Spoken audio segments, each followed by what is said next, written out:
Muy buenas tardes, doctor Michel Romero Artiaga. Quien le habla es su alumno Pedro Luis Rodríguez del curso Teoría General del Proceso y en esta oportunidad con el desarrollo de la T2. Empecemos. Bueno, hablemos sobre el sistema de administración de justicia. Tenemos que tener en cuenta que dentro de esta esfera pues vamos a encontrar muchas instituciones. Sin embargo, una de las más importantes es el Poder Judicial, ¿no? Aquel órgano jurisdiccional que va a administrar justicia a nivel nacional. Por otro lado tenemos al Ministerio Público, el cual es un órgano constitucional autónomo que va a buscar pues eh, asegurar la legalidad dentro de los procesos judiciales, ¿no? Y también va a velar por los derechos de los ciudadanos. Por aquí tenemos al ex Consejo Nacional de la Magistratura, el ex CNM, que pues, como conocemos, fue disuelto, fue erradicado de la Constitución debido a los audios de la vergüenza, ¿no? Que empañaron pues la buena actuación de esta institución a raíz de actos de corrupción de los más altos magistrados de la misma, ¿no? En su reemplazo, pues se creó la Junta Nacional de Justicia, que tiene la finalidad de nombrar, ratificar o destituir jueces y fiscales de todos los niveles, ¿no? Hasta niveles muy altos, sin embargo no llegando a destituir, por ejemplo, al presidente del Poder Judicial o al fiscal de la Nación. Y por aquí tenemos también al Ministerio de Justicia. Muchos de los estudiosos del derecho, de los juristas, tienen un conflicto si es que establecen a este ministerio dentro del sistema de administración de justicia. Sin embargo, nosotros vamos por el camino, por la postura de que sí forma parte de la administración de justicia. ¿Por qué? Porque el Ministerio de Justicia y Derechos Humanos pues va a asesorar al presidente de la República en temas que la misma nomenclatura de la cartera menciona, ¿no? Justicia y derechos humanos, y también va a establecer las políticas necesarias para un adecuado acceso a la justicia y también políticas criminales, ¿no? El de los sistemas penitenciarios también va a irradiar a esas materias, ¿no? Bueno, por otro lado, tenemos más instituciones. Empecemos con la Academia de la Magistratura. La Academia de la Magistratura, pues, es una institución que va a capacitar y a formar a los fiscales y jueces a nivel nacional, ¿no? Forma a los fiscales y jueces, ¿no? Llevando previo a los exámenes, llevando ciertos estudios y también los va capacitando ya dentro de el ejercicio del cargo, ¿no? Por ejemplo, en el tema que estamos actualmente viviendo del COVID-19, pues se capacita a los jueces y fiscales sobre estos temas y cómo va a irradiar en los procesos judiciales, por ejemplo.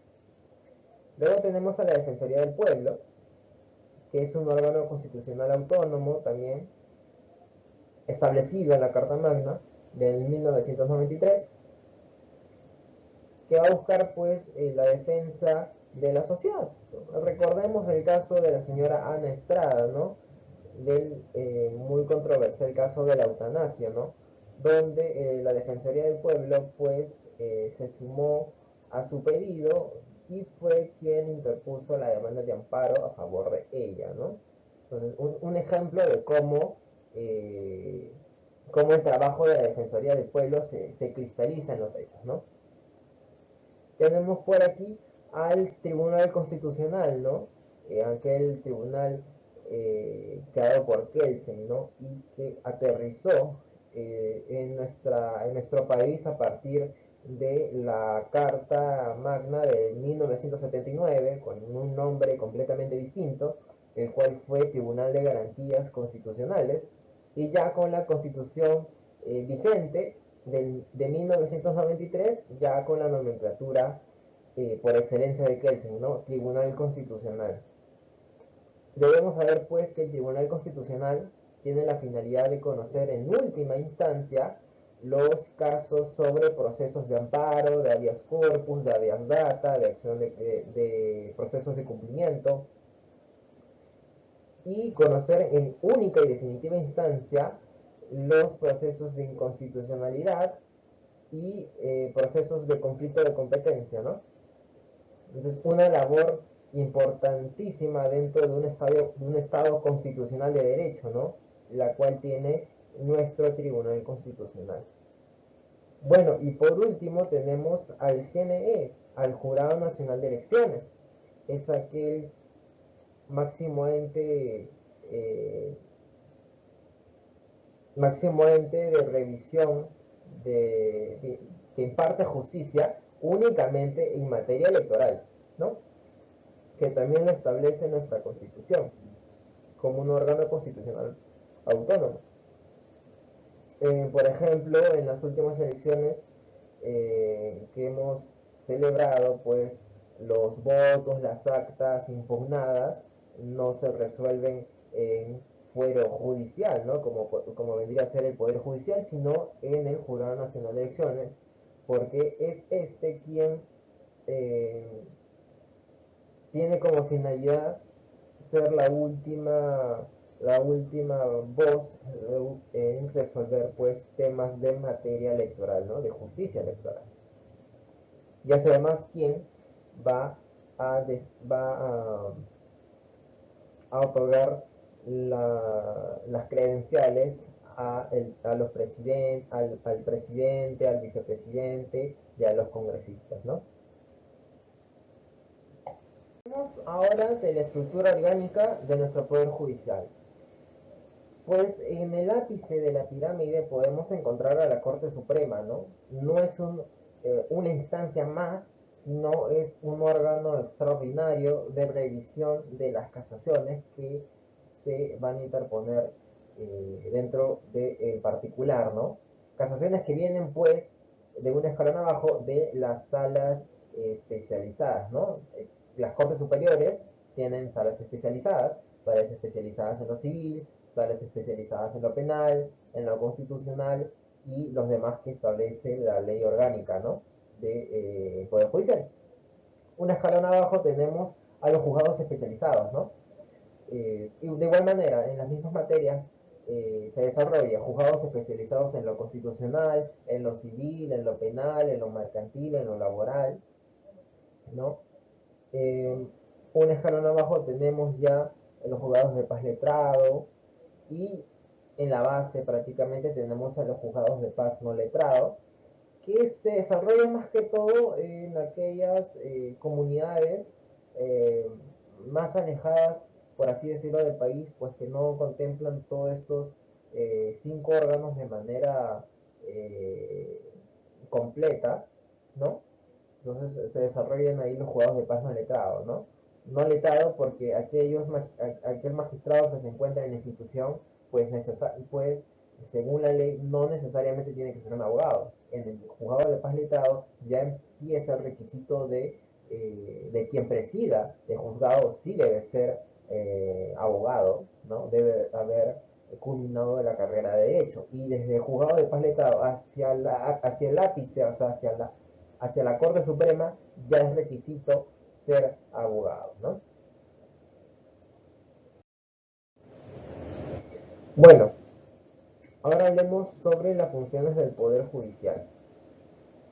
Para esto tenemos dos dispositivos legales muy importantes, ¿no? El primero, el artículo 138 de nuestra Constitución, que nos habla pues de que la potestad de administrar justicia emana del pueblo y quien lo ejerce es el Poder Judicial, ¿no? Muy asímil de lo que menciona el artículo 1 de la ley orgánica de este poder, ¿no? Que nos menciona lo mismo, ¿no? La potestad de administrar justicia nace del pueblo, sin embargo, emana del pueblo, sin embargo, lo ejerce el Poder Judicial. Y también nos acota en el segundo párrafo, no existe ni puede instituirse jurisdicción alguna independiente del Poder Judicial, con excepción de la arbitral y de la militar, ¿no? Tener en cuenta que no solamente es de potestad exclusiva la administración de justicia al Poder Judicial, sino que también existen otras instituciones que también van a administrar justicia, ¿no? Tenemos, como venía mencionando, pues los fueros militares, que es un órgano más reservado para aquellos que pertenecen a las instituciones castrenses, y al arbitral, ¿no? Aquellos contratos, ¿no? Por ejemplo, entre el Estado y una empresa internacional, pues pueden establecer que ante cualquier conflicto de intereses de los dispositivos dentro de los dispositivos de las cláusulas que establece el contrato, pues poder ir a un árbitro para resolver estos inconvenientes, ¿no? Para ya no ir al Poder Judicial, porque como sabemos el Poder Judicial carece pues de celeridad, ¿no?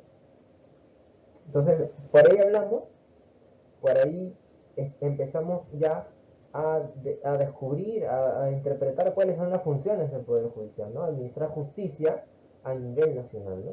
Y esta la hace a través de los jueces. Sin embargo, también hay excepciones en las cuales existen otras instituciones, ¿no? Que van a administrar justicia. Pasemos ahora a la estructura orgánica y funciones del Ministerio Público. Bueno, en la cúspide de la pirámide tenemos al fiscal de la nación, ¿no? Aquel que va a proteger y velar pues los derechos de los ciudadanos, va a proteger la legalidad, va a buscar la legalidad dentro de cada uno de los procesos. Tenemos a los fiscales supremos, a los fiscales superiores, a los fiscales provinciales, ¿no? Y los fiscales desarrollan un trabajo muy importante, ¿no? Por ejemplo, los fiscales superiores pues pueden ser llamados eh, por los jueces. Por ejemplo, los fiscales superiores se podría decir que trabajan en el mismo nivel que los jueces especializados, ¿no? Por ejemplo, en un tema de familia, que llega al juez especializado de familia, pues puede solicitar el juez al fiscal superior un informe sobre la situación del proceso, ¿no? Cómo afectaría, por ejemplo, un divorcio, ¿no? Ya que los fiscales, en sí el Ministerio Público, pues va a velar por la sociedad. Entonces ahí encontramos, ¿no? Cómo se equipara, ¿no? A partir de ello también son eh, órganos de la estructura jerárquica del Ministerio Público, los fiscales adjuntos y la Junta de Fiscales. Vamos a hablar de las funciones del Ministerio Público, ¿no? Primero, las que encontramos en los artículos 158 y 159 de la Constitución. El primero nos menciona pues que el Ministerio Público es un órgano autónomo, que la más alta magistratura de esa institución es el cargo de fiscal de la nación, que es escogido pues por la Junta de Fiscales Supremos por un periodo de 3 años y prorrogable por otros 2 años más. Y nos habla pues que es el organismo que se encarga de promover la legalidad de la vida social del país y representar en juicio a la misma, pues, ¿no? Y en el 159 encontramos ya en cada uno de los incisos, ya más que todas las atribuciones, lo que le corresponde al Ministerio Público, ¿no? Por ejemplo, promover de oficio o petición de parte la acción judicial, representar a la sociedad en los procesos judiciales, eh, ejercer la acción penal por oficio o a petición de parte. Y también muy interesante es que la más alta magistratura, que es el fiscal de la nación, tiene pues la facultad de iniciativa legislativa, ¿no? Y en el artículo 1 de la Ley Orgánica del Ministerio Público nos habla así de lo que establece el 158 de la Constitución, ¿no? Que es el órgano autónomo, es un organismo autónomo que tiene facultades principales como la defensa de la legalidad, la representación de la sociedad en juicio, para efectos de defender la familia, como en los casos, en los procesos judiciales de divorcio, por ejemplo, ¿no? Y es muy similar a lo que establece la Constitución, ¿no? Bueno, ahora buscando aquellos puntos de diferencia, de conflicto, en los cuales se pueden situar dentro del Poder Judicial y el Ministerio Público. Hablemos de una de las más importantes y notorias diferencias en los roles. El rol del decisor que maneja el Poder Judicial, que va a trabajar a través de sus jueces de manera imparcial, decidiendo pues a través de sus sentencias cuál es el fin, cuál va a ser el fin de todo el proceso, ¿no? Por ejemplo, en un caso de homicidio, si es que el acusado, según el conocimiento del caso que ha tenido el juez, declarar al acusado culpable o inocente, ¿no? Es aquel que va a decidir de manera imparcial, pues no va a tener que eh, ejercer ningún sesgo. Y por otro lado hablamos del rol acusatorio que maneja el Ministerio Público, ¿no? Aquel rol dotado pues de imparcialidad, perdón, aquel rol dotado de parcialidad, que nos habla pues de que el Ministerio Público desde que ejerce pues la investigación del caso también ya asume con ciertos matices el apoyo hacia una de las partes, ¿no? Entonces, por ejemplo, lo vemos en el caso Lavallato, ¿no? Cuando el grupo de fiscales pues acusa delante del juez a uno de los implicados en este hecho, y pues va a buscar acusarlo delante del juez, ¿no? Ya toma parte ya toma parte dentro del proceso, ¿no? Y ahora ya hablando sobre el periodo de mandato, ¿no? De las más altas magistraturas de estas dos instituciones. Según el artículo 74 de la Ley Orgánica del Poder Judicial, pues el cargo de presidente del Poder Judicial es de 2 años y no existe manera de prorrogar este mandato. Sin embargo, según el artículo 158 de nuestra Constitución, establece que el cargo de fiscal de la Nación es de 3 años. Sin embargo, existe la oportunidad de una reelección por 2 años más, ¿no? 2 años más que ya le establece la Junta de Fiscales a su discrecionalidad. Y por última diferencia, ¿no? La más interesante también puede ser la función no exclusiva y exclusiva. La función no exclusiva es la que toma el Poder Judicial. ¿Por qué? Porque el Poder Judicial, si bien tiene la función de administrar justicia, no es exclusiva. Por excelencia la asume, pero no es exclusiva, porque en la Constitución contempla también la justicia a nivel militar y policial, y también a nivel arbitral, ¿no? Entonces es por ello que la administración de justicia del Poder Judicial es por excelencia, pero no es exclusiva. Sin embargo, la función del Ministerio Público de proteger a la sociedad en los casos, en los procesos judiciales, por ejemplo, ejercitar la acción penal de oficio o petición de parte, promover de oficio o petición de parte de la acción judicial en defensa de la legalidad, sí es exclusiva del Ministerio Público, ¿no? Sin embargo, eso no sucede dentro del Poder Judicial, ¿no? Entonces, una diferencia también muy cardinal. de relevancia cardinal. Hablemos pues de un poco de derecho comparado, ¿no? El parangón existe con el país de Chile, ¿no? En este caso tocaremos las diferencias entre el Poder Judicial y Ministerio Público en sede nacional y en sede chilena. En el Poder Judicial chileno, pues según el artículo 1, como ustedes aquí pueden visualizar, como usted puede visualizar, el Poder Judicial del Estado se integra por el Supremo Tribunal de Justicia, Supremo Tribunal de Justicia, la Sala Administrativa, los juzgados de primera instancia civiles, mercantiles, de primera instancia penales, que estará a cargo de los juzgados de control, ¿no? Los tres principales, pues aquí son el Supremo Tribunal de Justicia, o Corte Suprema, también se le llama así, la Sala Administrativa y los juzgados de primera instancia. A raíz de ello, pues podemos establecer una diferencia muy interesante.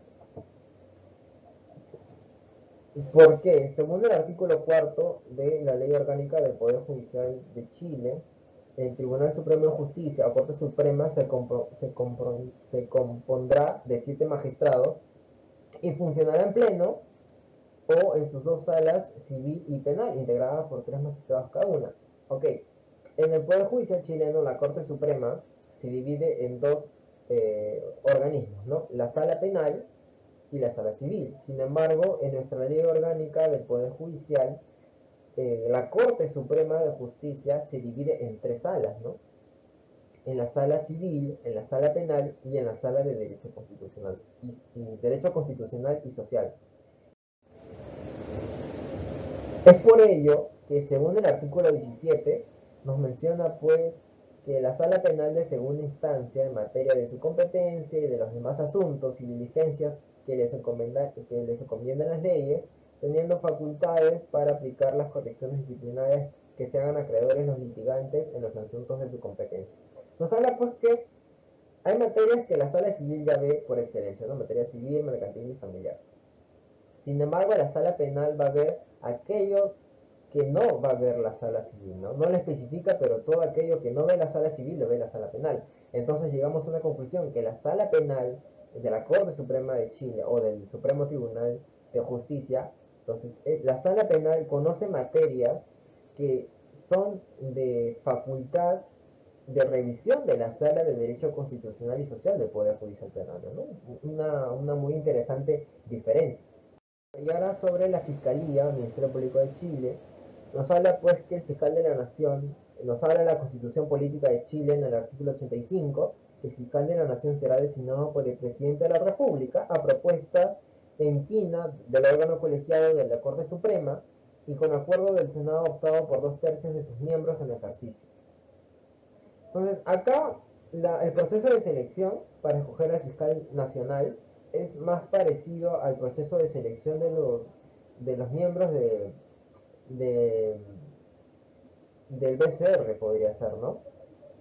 Porque son designados, pues hay una intromisión del Ejecutivo y del Legislativo. Sin embargo, acá en el Perú no se usa esos mecanismos, no se usa ese proceso. Acá el fiscal de la Nación es designado por la Junta de Fiscales Supremos y a su vez esta Junta de Fiscales Supremos ha tenido que ser designada por la Junta Nacional de Justicia, ¿no? Un órgano constitucional autónomo, eligiendo a ciertos elementos de otro órgano constitucional autónomo que va a designar a su más alta magistratura, que es el fiscal de la Nación.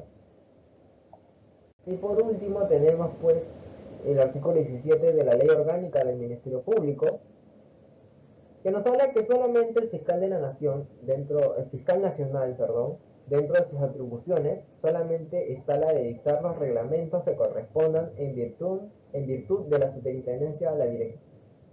superintendencia directiva, correccional y económica que le confiere la Constitución Política.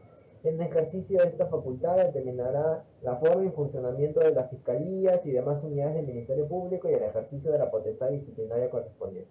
Es más que todo una, una atribución, una facultad enteramente reservada a la propia institución. Sin embargo, en nuestra Constitución sí establece pues iniciativa legislativa y también la facultad de interponer demanda de inconstitucionalidad a la magistratura del fiscal de la nación. Sin embargo, este caso, esta figura no se contempla en la legislación chilena, pues, ¿no?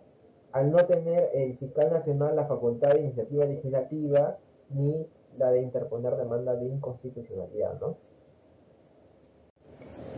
Bueno, doctor Michel, muchas gracias por su atención. Espero que la exposición haya sido de su agrado. Sin nada más que acotar, muchas gracias. Con su permiso.